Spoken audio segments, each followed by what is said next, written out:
Ready. Can you talk through what you built? So we built Keyboard Hero, which is our own rendition of Guitar Hero. Similar to the game, we have a graphics display with 5 different notes, each by color.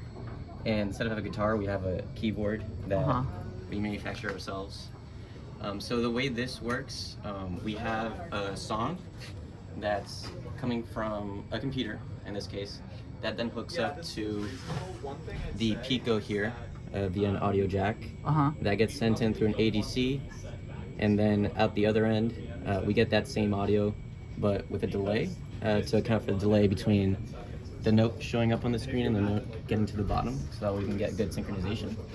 And on top of that, it is able to detect when a note hits, so that way we know when a note should show up on the screen. And we're able to detect the exact frequency of the note, so that way we know which of the 5 notes on the screen should be played. Whereas this would be the lower frequency side, and this is the towards the higher frequencies. Yeah, so we're between octave 3 and octave 4. Middle C would be somewhere around here. Yep. And then G on octave 3, and then E on octave 4. So that's like our range. Neat. Which corresponds with the particular song that we want to play for a demo, which is Twinkle Twinkle Little Star. So to be clear, you have not stored a sequence of notes on here that are going to play back. Instead, you're sending audio in, and the system is figuring out at runtime what the next note is that it should generate. Note should be based on the frequency. So we no hard coding. Yeah. Everything is based on actual audio. That was like an original test for our UART, but now that we wanted to see how the sound is reacting, this is with the audio input. Cool. And as you were describing, and as we'll see, you've got a delay set up so that even though you're playing the song there, we'll hear a small delay coming out here to synchronize it with the notes. Yeah. Awesome. Okay. Cool. So let's see it. Yeah. Okay.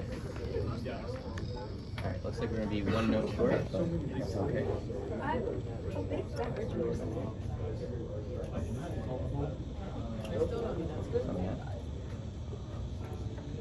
Okay, so you started the song.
Very nice. Pretty good score.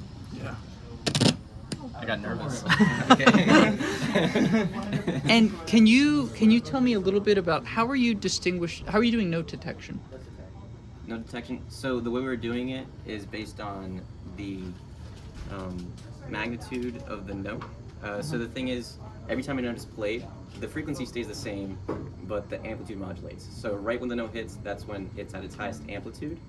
And so we have a voltage threshold detection where if we say that the audio reaches a certain voltage threshold, then that means that a new note just played.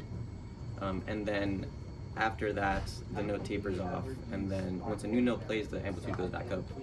And that's when the next note is detected, and that's when it shows up on the screen. And then, if I recall correctly, you're making use of a series of bandpass filters, correct? So in this case, that was the original idea. Okay. To use bandpass filtering in order to be able to detect which of the 5 notes to play.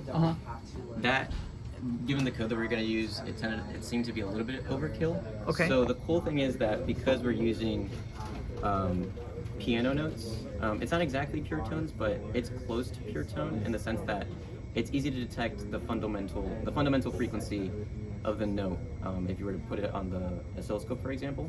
And you do have some higher order harmonics that do play in, So what we do is we take the audio signal, we low pass filter it slightly, and then using that low pass version, we're then able to detect the exact frequency by, so let's say you take like 2,000 samples of the audio, then with that you're able to get a sample of like multiple cycles of that note, low pass, and you basically count the number of times the audio crosses over from the mean value from top to bottom or bottom to top. Wow. Okay. And So you're then- directly measuring the Exactly. frequency. So you measure Okay. the number of crossovers. You know if you're taking 2,000 samples, you have precise sampling rate. And so you know, like, okay, 2,000 samples corresponds to 150 milliseconds or 400 milliseconds, I think it was.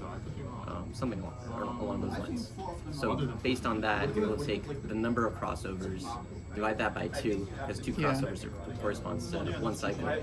And so with that, you're able to get cycles per unit time that corresponds to those 2,000 samples or so. And then with that, you're able to detect the exact frequency to a pretty good degree. Interesting. And, yeah, so it's not necessarily going to be the exact frequency, but then you run it through like a software bandcast function. Yeah. You say like, oh, if the detected frequency is somewhere between, let's say, 285 and 300, that corresponds to, I forget exactly what it is, but like maybe C or D or something. That's fine because you're not really trying to. You just want to bin it. Yeah, So you- so yeah. So it doesn't I have to be see. the exact frequency. Yeah. It can fall in the bin. Yes. Yeah. And the gentle low pass filtering mitigates the risk of like a high frequency, zero Exactly. crossing. So Okay. we're still able to maintain fidelity of the Neat. audio signal enough for these purposes. And then the notes are sent here real time from the lights. Oh, right. And Yeah. it's worth mentioning that you've got 2 Picos here. Yes. And so, can you just briefly describe sort of the role of each one? So this one is all the VGA handling from this Pico, and this is all the audio input handling and outputting. And then we're linking the 2 Picos from our UART connection, where this one's like the transmitter Pico from that number between 0 through 4, and then the VGA Pico is the receiving Pico that takes in the 0 through 4 and puts the note on the screen. Neat. Okay. Yeah. 0 through 4 corresponding to one of the 5. Yeah, so 0, 1, 2, 3, 4. If we detect Sure. a frequency that's corresponds to green, let's say, then we send a 0 via UART. And so the VGA takes in that 0, and then it relates that to saying, oh, that means a green note should show up on the screen. Yeah. So as far as, we're using 2 Picos, but as far as the interface of them, between them is concerned, it's really not that complicated. Yeah. Yeah. Where it's basically just, this Pico treats this as a black box, and it receives a number between 0 and 4. Yeah. So it's very Yeah. simplistic. And so, if I remember correctly, was this to address an issue where the VGA driver here takes up a whole bunch of RAM? Yes. Mm-hmm. Yeah. You need a whole bunch of RAM to buffer Exactly. a bunch of audio samples, Yeah, and so this gives you enough RAM. Exactly. Okay. So, yeah, we're not using too much RAM for either one. Yeah. Really cool. That's awesome, guys. Thank you very much. Because A Great demo. is more than 6 bits.